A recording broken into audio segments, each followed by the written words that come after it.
And he said he gave us the countdown. It's official. The show has started. This is Loser Leaves Wrestling's the whoos and whats of AEW Dynamite. We just finished AEW Dynamite, and what a show it was. We haven't discussed a thing about it. We even talked about it to each other. We hopped right on, and now we're going to talk to you about it. The best and worst of AEW. Best and worst. My name is... Oh, that was your Boston accent. It came out. We were... My best and worst. There you go. We were just messing with it before we... Yeah, my name is Red Jefferson. Red Jefferson. I'm here with... Moa Jaswal. Park the car. Moa Jaswal. I'm trying. Oh, Jazz. It's a weird... you can't do an Indian Boston accent. I'm sure you can. Name. We'd have to get a Boston guy to do it. Well, yeah, that's our problem. They're the only ones that know how to mispronounce things in their own accent. That's true. Yeah, it's an art form. Yeah. It's an art. Welcome. We just finished AEW Dynamite. What day is today? It's the 21st, Wednesday, 21st of April. Mo, what did you think of AEW Dynamite tonight? Red, I think they came back. I think they're back to norm. I think it's let's say 80% was fantastic, which is a great ratio. So yeah, I had a lot of fun tonight. I wouldn't say 80% for me, but I would say this was a big improvement. By the way, if you like what you're seeing today, but even before you see it, check out our podcast, Loser Leaves Wrestling. On Sundays, we do the news you can't lose. We talk about the news of the week, just letting you know in case you're just joining in. But we're moving back on to AEW Dynamite. Enough of the plugs. Let's talk about the best stuff that happened today, the big woos of the evening. Mo, what's your biggest woo that you had tonight? I'm going to have to say Ricky Starks versus Hangman Page. What do you feel? It's on my list, but I wouldn't say it's my biggest woo. But it is a woo. Let's talk about it. I like it because it was we haven't seen them wrestle each other yet, right? So that was great. I thought they had a incredible story back and forth. Just Ricky trying to overcome Hangman Page's intensity, as Excalibur said it, and a nasty drop on his neck at one point, which that was bad. Yeah, which played into the submission at the end. The finish was Hangman got him. What kind of submission was that? It was a bulldog choke. But then he grabbed the leg, which he was selling throughout the match too. Yeah, it felt like they were planning that. I mean, they definitely were planning the ankle as to sell throughout the match. But that neck injury, or a very close call, whatever happened where he flipped and almost, something nasty happened. We could talk about in a second. But that just played double into that submission where he was working the neck and the ankle twice to get that submission. It was fantastic. Yeah. Yeah, I was excited that they had a finish that wasn't the usual finish of kicking out of everyone's finishes over and over again until you do one ultimate finish. This one was nice because it came out of nowhere a little bit, and I was glad that he got the tap. In regards to that suplex, it looked like Ricky was supposed to land on his feet. Yes. But maybe he didn't get the rotation, but he no-sold it when he got up. Like, he fell on his neck, and yeah, and obviously he was obviously probably pretty jarred by the whole thing, and he just responded by not selling it at all, and then started attacking. But man, would that have been a cool moment if you were not injured to sell? Oh, for sure. Yeah, I think what happened, or what should have happened, was he was supposed to land on his feet, no sell it, because he landed on his feet, and it was supposed to be a big moment, and he comes back at him, but he didn't rotate, landed on his head, and didn't know what to do, and it's like split second timing, so you just keep no selling it. But what I felt like you could feel the audience kind of the breath get out of that, taken away, and 100%. And you could see kind of, I don't know, maybe you could just see some fear. I just felt fear of is he okay in everyone's eyes, and including Ricky's. And then they just kept going, and it looked like he was okay. Thankfully. And I'm not trying to be nitpicky about it because obviously he reacted in the best way he could at the time. Thank God he didn't get hurt. But that's the difference between wrestling right now and the psychology of before. Whereas if something happens in the match that's not supposed to happen, you just don't continue to your next spot. You milk it. The crowd just reacted to something that was real for a second, and people were concerned. Play off of that. And that's an instinct of someone a Christian would bring hopefully to AEW, is just being more in the moment rather than thinking about, oh no, I'm supposed to be over here because I planned it. I guess so. I agree. That's a part of the improv and dance of older wrestling. I agree, but it was also kind of scary because I the rest of the match after that moment happened, I wasn't sure if he was actually injured, I couldn't tell what happened, so I was still worried for him, and anytime they did any sort of neck move maneuver, like the ending, the submission, I was a little concerned, so it still kind of played me the entire match. Yeah, but yeah, but you know what I'm saying. I do agree. I feel like it could for those moments it'd make it bigger and bolder if they're just like, well, thank God that didn't hurt him, but let's use it now. Right. It's those happy accidents. Well, not happy, but like accidents that could be happy. But moving on, that's a great woo, Moet. That's a great job. We did a great job with our first one. I will say though, when Hook came in at the end and was giving those kicks, they were pretty funny looking. I did not like Hook coming in and start doing. You saw that? Yeah. When he's giving the kicks to Hangman, it just looked awkward. He's not. He still has some work to do. Fine. He's getting his confidence slowly. He's wearing tighter t-shirts and stuff, and he's showing off a little bit. And I'm into that. And he's a kid. He's like 20 years old. He's gonna get there. Yeah, give him some time. He's gonna get there.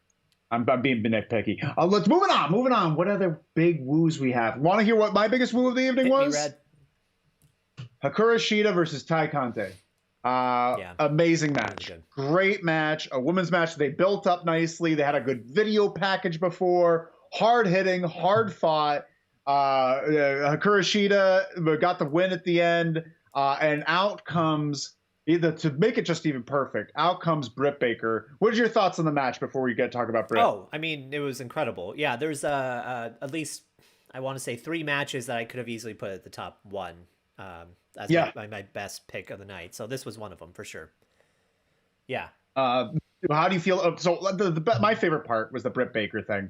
That Britt Baker thing at the end. Honestly, the way that the main event ended, I wish this was the main event. I wish this was the main event because they could easily go up. It's a women's championship match. Makes sense for it to main event. And then at the end to have her come out and then DMD stare down end the show. Yeah. Like that would have been a cool ending. It would have got me excited, got me pumped to see what she's going to do because Britt Baker belongs with that title, right? Yeah, and she's been playing that up for the last week or two about the rankings, which I love. Yeah. I love that both in this particular situation and Darby Allin bringing in Jungle Boy, they're really paying attention to the rankings in a fun way. I think it's it can get a little absurd at times. Like I noticed, what's his name? Billy Gunn.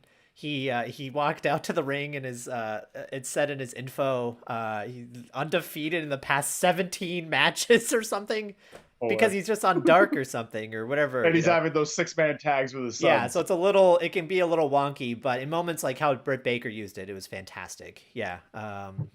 Just waiting for the moment for her to get into the number 1 spot. And last week she made a very good case of how she's going to get to that spot. So yeah, I just love that she capitalized on that moment. And it's going to be a great match whenever it happens. And she should win because I'm a mark for Britt Baker. Yeah, and why don't you should check out our video, Britt Baker. It's right in our spotlights. The most recent video. You got to check it out and give it a like and then share it for Christ's sakes. Thank you all so much for your patronage. One thing I will say though, I do believe that both Ty and Hakura need a manager. Ty less so, Hakura definitely.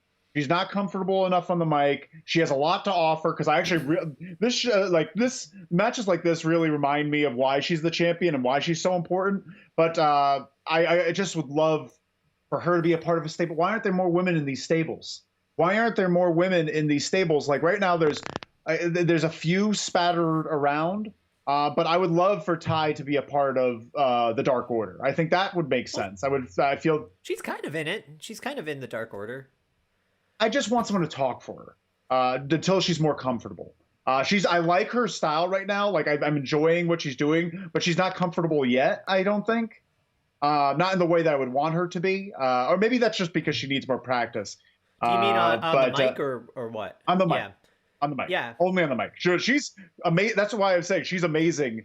And it's just that the only person that looked like a champion in this match was Britt Baker. No, that's not true. That was actually my big point about this match was I thought Sheeta did a great job. Like, I agree she needs work on the mic, but what I love is that they're actually giving her time. They're giving Tay Conti time. Yeah.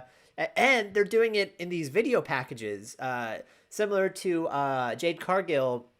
Awful live, but that's because she just started. Like if she does it on if she does a video package, they can edit it and like make it great, and they still get the experience. So let me backpedal doing a great job. Bit. I want to backpedal just I a feel like I'm smidge. fighting you. I'm sorry. I really like. No, I think they're both championship material, and they're both champion. They can be both champions. I'm just saying, in a room of Britt Baker, Ty, and Hakura, the total package is Britt Baker. Oh, she's sure. like a level above everyone else. She's a star. She's already a star, and it feels like Hakurashita's not there But yet. Red, we discussed this in our YouTube video on Britt Baker. We do discuss this in our YouTube video about Britt Baker. She's had Right. a full year of like weekly or twice a week sometimes on the mic live in front of an audience, where Shida and Kante have not had that. So I think by giving them this chance over and over, I feel like, this is sort of a thing where you just give them time and get something, Well, you know what? Thank you for bringing up the fact that we have that video about Britt Baker, because I completely forgot that point, which is an excellent point. We should all check. I'm going to check out that video right after. You should see that video right on our YouTube page. I should probably watch that video again, just because I need a refresher. Moving on. We've got more woos. Give me another woo from you. What do you got? So far, we're both are on the same page. We both have 2 for 2. I do want to say, can agreement. I go back to it real quick? I just want to say, yeah. I think I just thought the psychology of the match was really good, and I didn't get a chance to mention that. I thought it's particularly, I think she's a great fighting champion. I think as her character as a fighting champion, taking on all newcomers, all styles and stuff, and Kante presented a very new style to her, at least in AEW, of course. And I thought she presented that in a great way with like the start of the match. Like they put over her judo skills constantly, and they're really great. And you could just see that Shida had done her homework. She had planned it, and she had found really smart ways to defend herself against the judo flips. I don't know what to. I don't remember the actual the tosses, the judo tosses. Yeah. They were trying to judo each other. I just know because they were trying to out judo each other's judo. Austin Powers, he goes judo chop. So every time I say judo flip, I just think of Austin Powers, because it's like that's not the right way to describe these terms. Every episode you bring it back to Austin Powers. I'm obsessed with it. I'm sorry. He's the voice of a generation. All right, we can move on if you want. Give me your next woo. What's your next big woo? I'm looking at my list. Darby Allin versus Jungle Boy. I would say number 3. Yeah. It's hard to say. Well, okay, we're gonna talk about. I misread my list, but Darby Allin. Let's talk about it anyways. I mean, let's talk about Darby Allin and Jungle Boy. I thought that was a really great match. They had this really great, a different Darby Allin match, because it's someone more his size, which I enjoyed. The fact that there was a lot more. It was like the fact that Jungle Boy is a very technical wrestler, and Darby Allin is, to a point, until he gets mad, or until he feels like he's like he has to fight up, like when someone beats him at something, he'll do anything to win, and which I really love that story. Seeing them both have to interact with a person that's smaller is just exciting, because I love technical matches like this. And they sold Moet. They sold like all hell. They were just so good at taking their time and making everything look like it hurt, even when it wasn't there. They went in with the match. They were bought in. They got lost in it. It was very good. Did you appreciate Ricky Starks selling throughout the night his ankle, by the way? Oh, I loved it. Yeah, loved the entire match. And then later on, he comes out for Powerhouse Hobbs. He's still selling the ankle. He's one of the best. He's one of the best at just remembering. And I think that's very important. Yeah, and that's very important for faces more so, though. It's very important for faces to remember to sell more than anyone, because you want to feel sympathy. So for like Darby Allin, sells better than anyone. Yeah, he's really he's so good. He looks so pained, and he falls like Jeff Hardy. Yeah, which is great. I feel like he was the heel in this match. He was, right? Yeah, that's what I thought. Yeah, which I thought worked perfectly in this match, or in this this duo. But you can forgive his heelish tactics, because he is someone that's an underdog that has to fight with everything, and in this match where it wasn't necessarily the size that was outdoing it, was because Jungle Boy is that fucking good, Yeah. And it was intense. And so he had to gouge his eyes a little bit. He had to step on his back. It was good. The only thing that ruined it for me, though, was the Sting and Luchasaurus involvement. Yeah. That was silly. I appreciate that once it happened, they found a really lousy excuse to just bring them out to the back, to take them out. I don't know. I'm kind of mixed on it because okay, for one, it's absolutely unnecessary in this match. There's a distraction, total distraction. But on the other hand, I do kind of like this version of Sting that like he's gonna be 80 and he's still gonna be getting like 20-year-old dinosaur faces and be like, well, he's not 20. I guess he's like 20,000-year-old, but you know what I mean. 60 million. Sorry, I got to remember these ages. Jeez. But yeah, he's still gonna get in people's faces. He's still gonna argue, no matter what. His entire life, he's still gonna stand up, and I think that's kind of cute. I think it's cute. It's cute. Goth Dad. Yeah. Goth Dad is very cute, and he's got hey, quit picking on my son, Goth That's son. And he gets angry, and they get each other's face. I just wish this happened after the match. Yeah. Because if they just kept it going, because they had something real beautiful going, and it would have been an amazing match if they didn't have that moment. And then the fight afterwards where everyone comes out and does the big Luke, what's his name? Lance Archer comes out and beats up Ethan Page and Scorpio Sky because they came in to beat up the good guys. And then Jake is just standing in the background watching. Why is Jake there, Moet? Geez. I mean, he's there because I don't know. I don't understand any of that reason. Like, there was no reason to bring Lance Archer out there. I hated that. Just throw people out there. Do you understand why Scorpio Sky and Ethan Page were there? I feel like I missed it. I think last week they were about to fight frickin' Lucha Jungle Boy or something like that, or they were about to fight Darby Allin and they didn't because they were trying to hold back. I forget the exact circumstances. It was another big mess last week where they jumped in. This whole story started from that. So I forget what it was. It was honestly, I blocked out the past 3 weeks of Dynamite pretty good. If anyone in the chat can explain that to me, I'd love it because I feel like I'm just completely missing it. Yeah, sound off in the chat if you know what the hell's going on with Ethan Page and Scorpio Sky, because we sure don't, and we watch every week and we have no idea. I admittedly I don't keep up with Elevation and Dark as much as I should, but we shouldn't have to. We shouldn't have to watch 6 hours of wrestling a week to understand what Scorpio Sky is doing. Yeah. Moving on. What? I think this is we're going to start differing on our woos because my next one, Christian versus Powerhouse Hobbs. Yeah, see, because that was a good one, but it didn't make my list because I there was just too many good things to this episode. Great match. All my woos are matches. Because Christian, that was a perfect way to have a match with someone that's a different size than you. Like to put someone over, to have a different match. He's not having his Frankie Kazarian match. He's having a Powerhouse Hobbs match where Powerhouse beats the shit out of him the entire time, but pretty safely. Like, Christian's very good at selling, and he's very good at taking his time of doing something spectacular. And he just put out a great match.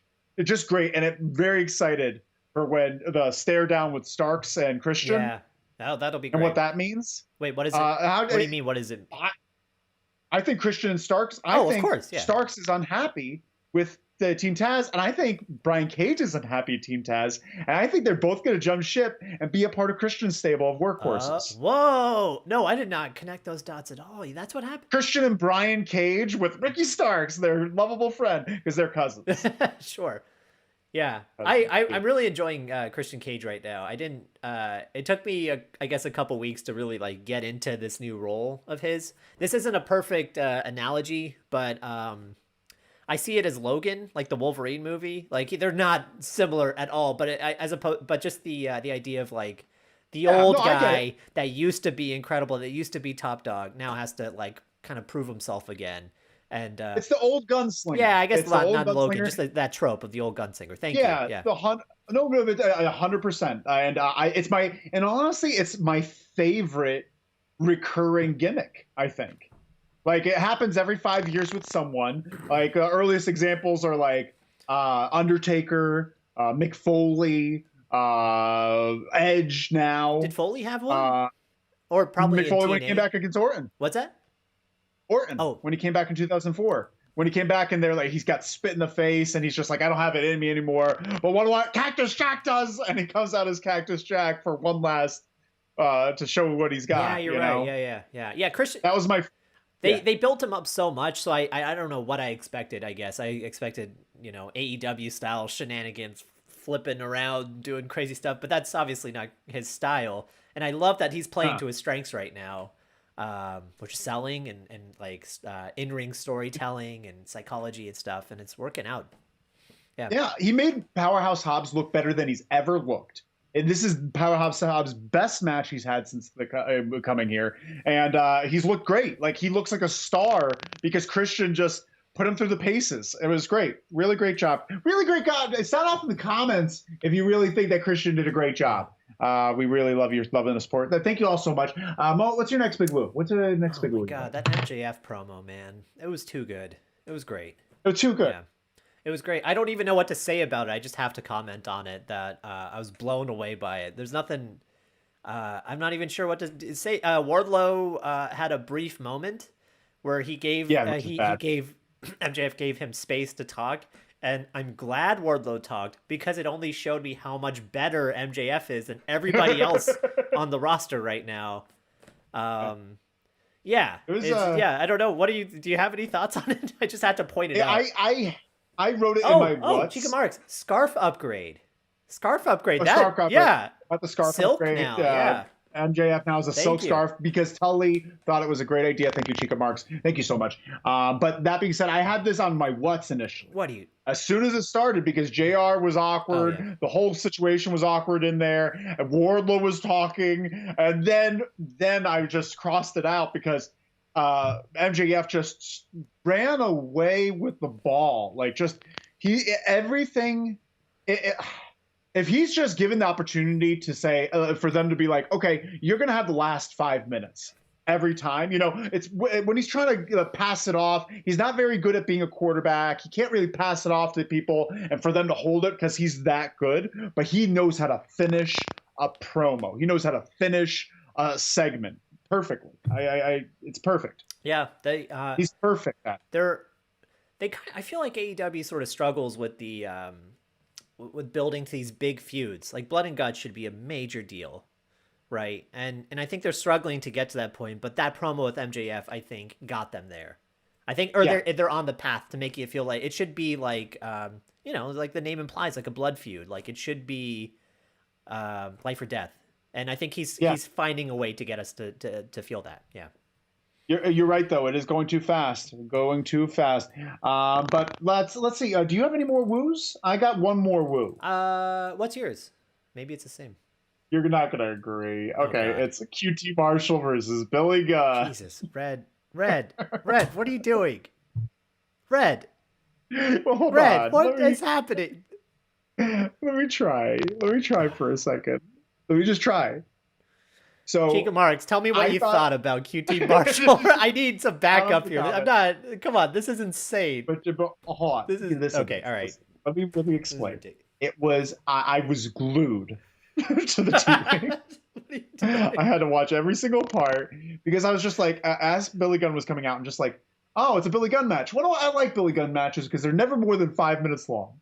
The man has asthma. And so he can't even go that long in the ring. He's never been able to. So he just does some big moves, and it's going to be a quick one. But this lasted 10 minutes, and he was so tired. And then they pulled out a wooden chair for some reason. There's not a wooden chair in the entire building except for underneath that ring. And then Goldust comes out with a bull rope. And no explanation for the bull rope. They've got this wooden chair, and then they hit the head over that one guy that looks hairy with a chair, and it breaks into a million pieces. It was very entertaining. Red, I just want you to know that we, on the YouTube studio thing, it shows like a little graph of like viewership. Yeah. Oh, the moment you mentioned QT Marshall, it just dropped. It plummeted. Which, to be quite honest, means one viewer probably left. Don't say that. But still, all right. I guess I should say that.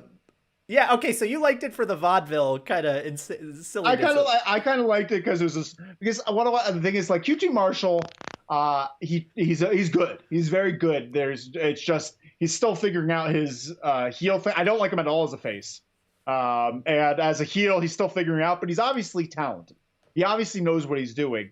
And Billy Gunn, I was just seeing how he's going to work around Billy Gunn not being able to move or breathe very well. Yeah. And I was compelled. I was compelled. Damn it! You make it sound so fun. I was so like grumpy about it, watching it. Like I think if QT's starting this new faction, like he shouldn't get his ass kicked. Like I mean, he's QT Marshall, so I don't know. They should find some way to make him seem a little bit more of a threat. I don't think he should be suddenly a good wrestler. His name is QT Marshall. Yeah.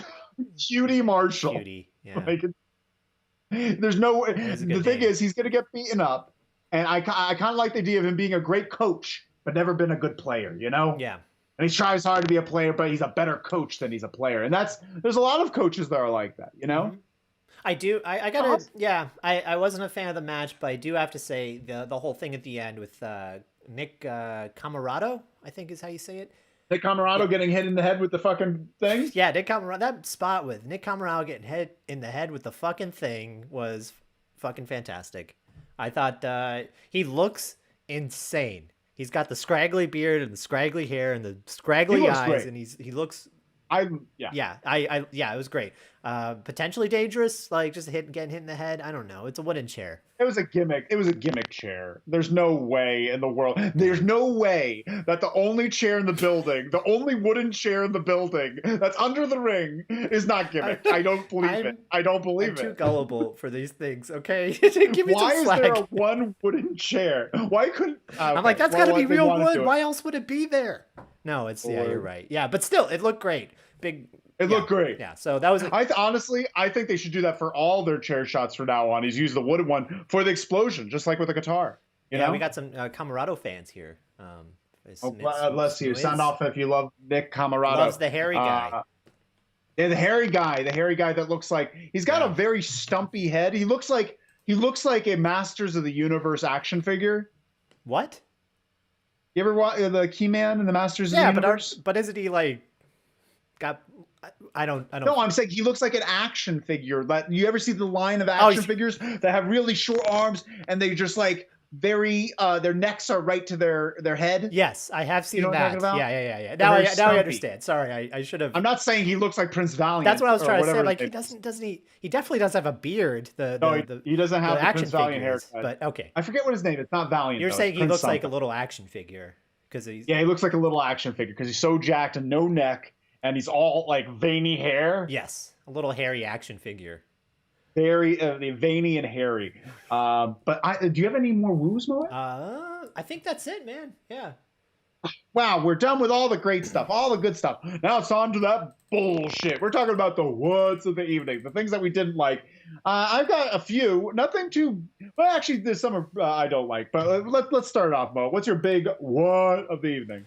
Oh man, that Inner Circle promo. It started the Blood and Guts feud was so good with that MJF promo. They should have just ended it there. As far as they were on, 9 out of 10 promo. Other than that intro, like you mentioned, the Inner Circle did not need to go out. They didn't need to do any of that. Poor Jericho. He's just not finding his groove in this promo whatsoever. So I just thought it was disappointing. What do you got? May I say, the thing is, I think Jericho is a great promo when he's a heel, and only when he's a heel. When he's a face throughout his entire career, I have hated every Jericho face promo that he's ever had. I've always thought that they felt forced when he was the Jerichoholics and he's the Ayatollah Rock and Rolla. Then when he had the Save Me thing in like the 2000s, when he's trying to save the WWE Federation against Randy Orton, he's just doing this. He screams a lot. He says the corny John Cena style jokes. He's not very funny when he's a face. Everything about it, the comparisons of himself to MJF, when he made those comparisons, they don't look good. Like he doesn't compare to MJF right now. Yeah. And the fact that he's trying to say like, oh, your promos, it doesn't sound like you have any feeling. It sounds like rehearsed. Dude, it sounds like you're coming off yours at the top of your head, and they're not very good. Totally agree. Yeah. And then they try to jump in with some things. He's doing the pineapple thing with Pinnacle. He does that every single week now.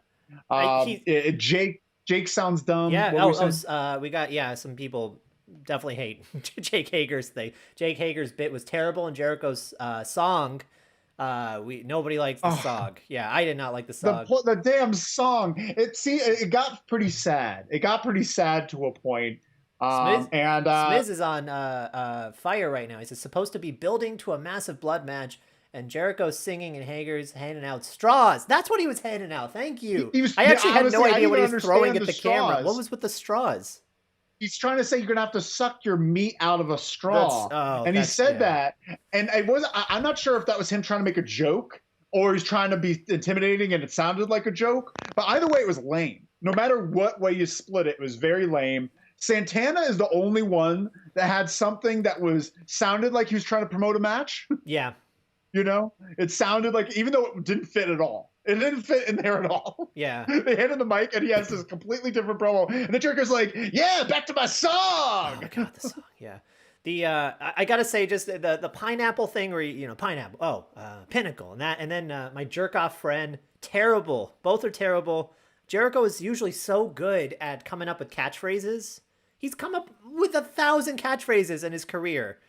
When he's a heel. You think it's all just heel? I've really it's all just heel. Was he at the list? Was he he had to have been a heel when he started out heel. Yeah. Everything he's always been a great heel that gets things that the crowd really loves, that he says when he's a heel, then he becomes popular, then he becomes a face and becomes lame again.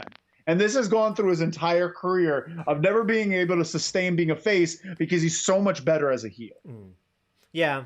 And I guess that's a good point. I never noticed that, but I think you're right with that. Yeah. I just was like, it was really interesting to me to see him fail at Pineapple and Jerk Off Friend, because it sort of like revealed, like pulled the curtain back of like, way, I mean, this is obvious what I'm about to say, but like the way you do it is just by repeating it over and over and over again. And if it's a funny enough phrase, they'll, the audience will catch on. But if it sucks, what do? You just keep saying it for 3 weeks in a row. Pineapple, no, Pinnacle, and. Well, if it's during COVID, you just keep doing it anyway because you don't have that audience telling you no. And that's what we've dealt with this past year, Moet, is a lot of the audience not saying no, and they just do it anyway. Yeah, painful. Yeah, the song was very annoying, and he messed up. Yeah, he messed up the last rhyme. 2 weeks in a row messing up in the big moment, of the promo. The thing is, I appreciate him trying to do ad-libbing his promo, but try to be serious about it, because you being joking and improving sounds like bad comedy. Yeah. And it sounds like you're not taking this seriously. And it sounded like the entire promo, he was not taking it seriously. I agree. Yeah. I don't totally get why they're in a blood and guts feud, other than it's the right amount of people in each faction fighting each other. Like, I don't know. Back when it was supposed to be the Inner Circle versus, I guess, the Elite with Cody and everybody else, I guess you'd call them all. Yeah, of course you'd call them the Elite at that point. Yeah, that made sense. That would have worked really well, I thought. But they can't do that anymore. People have moved. Yeah, this I don't get. I think the match is still going to be awesome whenever it happens. I'm curious about it. But I'm not holding out hope, unfortunately. Well, we're moving on. We got other what's to talk about. And one what? This is another what I got. And I don't know if you're going to agree with it, Moet. Penta versus Trent? Come on. That was my all right. I like your question mark with Trent, with the, like a dog trying to understand. Could you answer before we even talk about it? What does that mean? Why are they doing that? What? The question mark? Trent? Is it just because he's not in the Best Friends, he's going solo and they does the Trent thing? No, honestly, I don't remember anymore, because he's been doing it for years, like even on the indie circuit, I think in New Japan he was Trent. Is it that I think in New Japan he was Trent Beretta, but in PWG I think he was Trent with a question mark. He's been doing it for a while, and at this point I don't remember how that even happened. Is it just because of the Best Friends? Like, they're shocked that he's not with Chuck Taylor, so like Trent? No. It's just a thing he's doing. It could have been potentially like copyright reasons or something. Sure. When he was like switching around promotions. I don't know. It's been a while. Because I've never it was just interesting to me. I think now it's just a joke. I think now it's just a funny thing to be like Trent as the announcer, because I like it. I don't know. Yeah, I don't know. I'm fine with it. I'm not mad at it. But the entire match, there was no selling at all. It was move after move. It just kept felt like they were topping moves.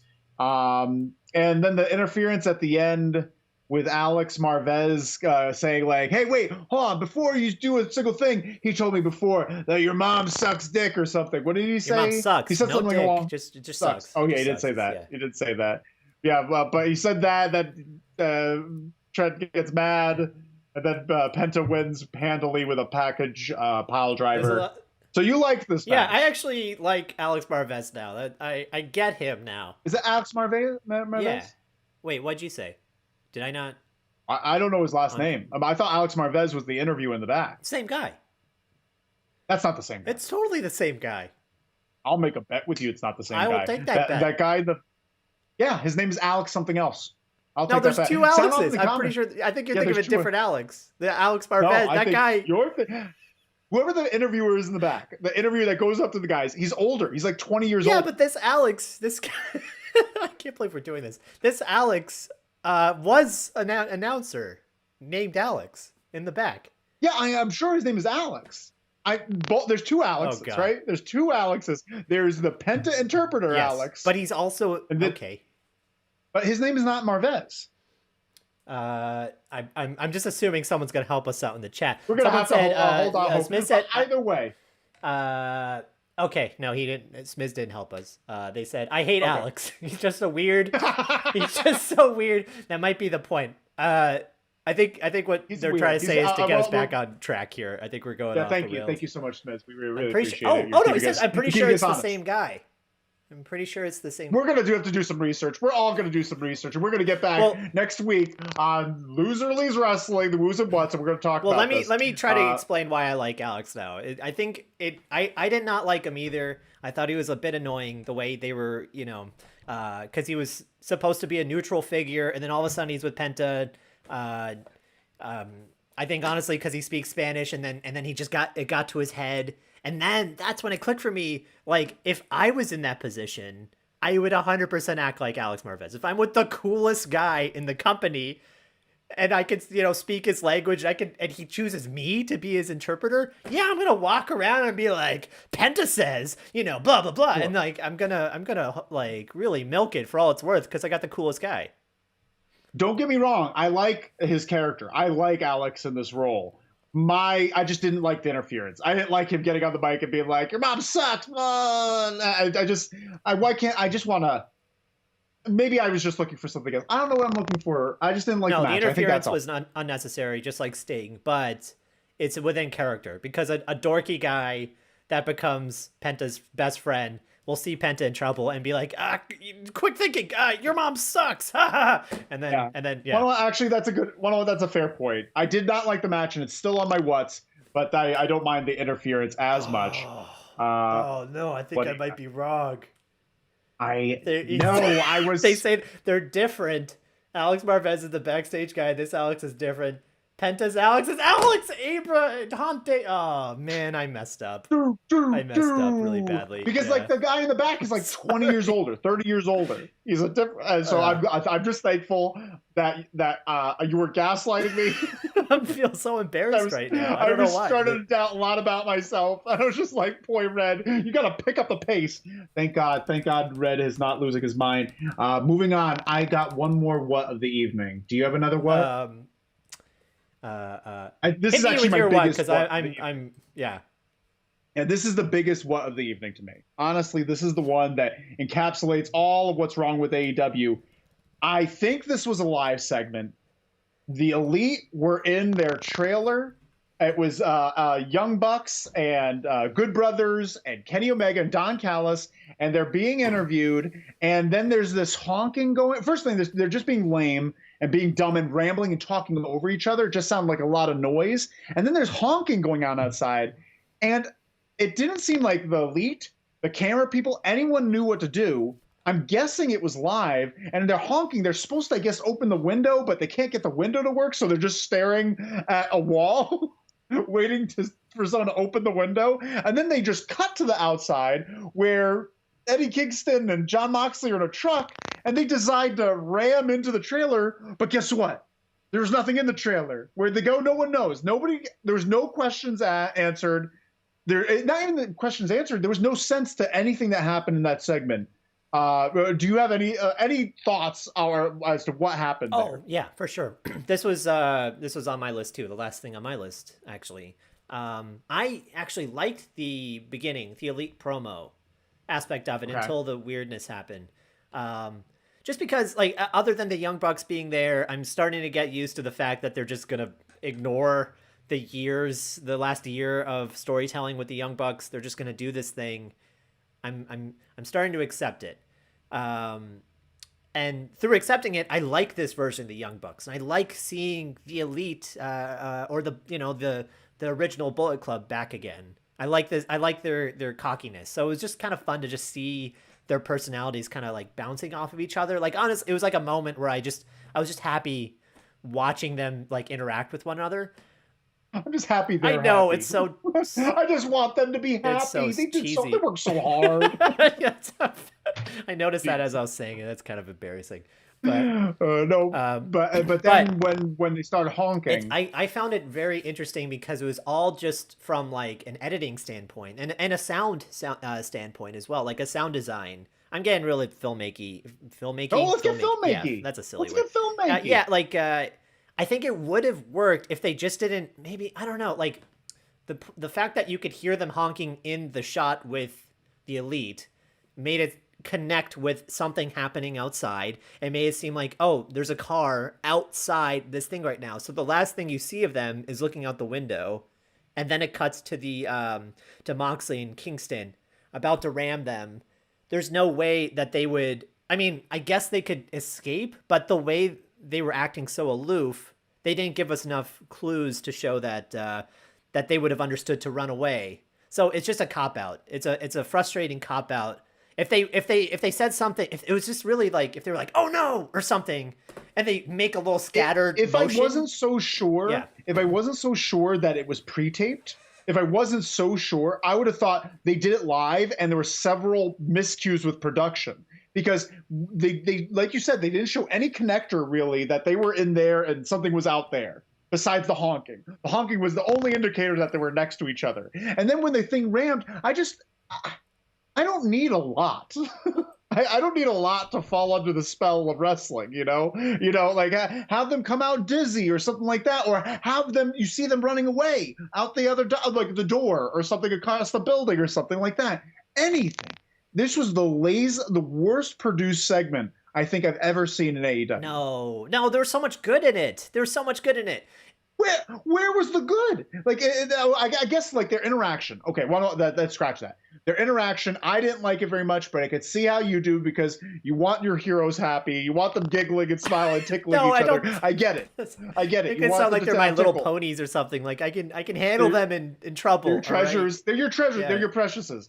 I get it. But like the thing is, like once that happened, that honking, they just didn't understand what they wanted to do. I'm not sure. Are they magic people? Yeah, were they just at the wrong trailer? Yeah. Were they? I just feel like it was a wasted segment and made no sense. And now. Oh, sorry. But now Eddie Kingston and Jon Moxley just trashed an AEW vehicle, a company vehicle.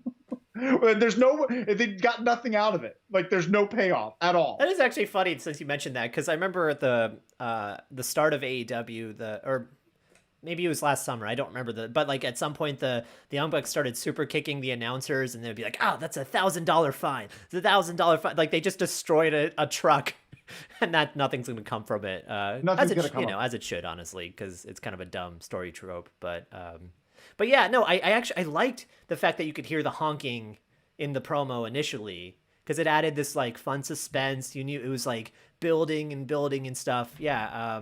I think it was just that one little bit of like just ruining the kind of believability of the whole scene, where you're like, how are they going to get out of this? There's no possible way they could have escaped. Or like, like Eddie Kingston walking into the thing after they rammed the truck, like the guy without the weapon walks in first. Like, what has happened? And then it just ruined that moment. If they just had something to explain how they escaped, it would have been great to me.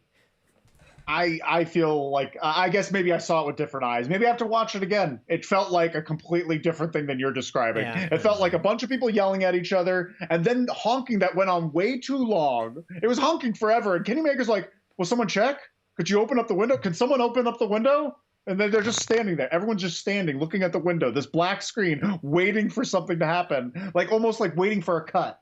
Or they were waiting for someone to say cut, and they're just like, I didn't know what to do. I don't know. Maybe I'm being too critical. Boet. What are the fans? What did the soundbox think? What did Peanut Gallery? Well, they said a few things. I've been so intensely into this, so I missed a bit. Yeah, what was going on with that? Where did they go? The elite bit. The elite was bearable, but I didn't know where they went. Yeah, everyone's confused about what happened, where they went. Yeah. We're all furious and we demand answers, and we'll get them next week, right? They were stolen by whoever stole Shaq. Did someone steal Shaq? You don't remember they stole Shaq? What happened to Shaq? Right after his match. After his match, they put him into a gurney and put him into an ambulance, and they open the doors and he's gone. He's gone. We talked about this on the show, being like, "Who's one of the episodes I labeled of AEW is Who Stole Shaq?"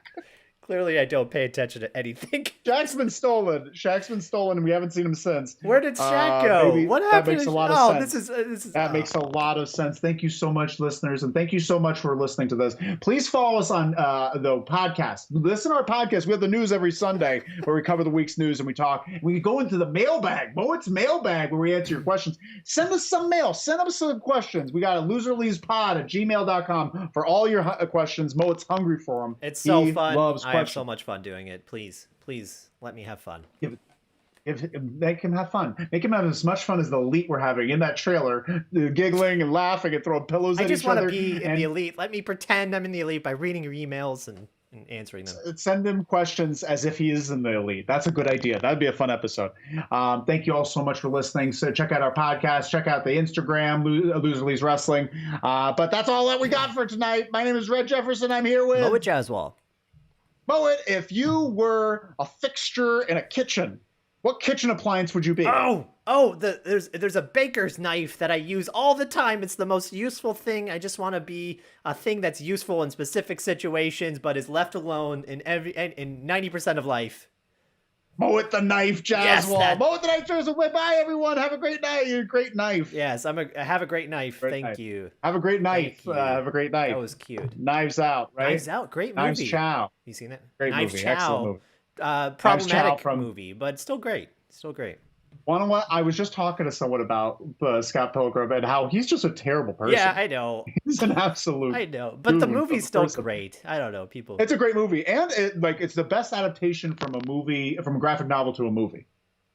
Well, the truest, not best, the truest. It's stuck to the source material better than any other movie I've ever seen. Sin City's pretty good. 100% the exact same. So is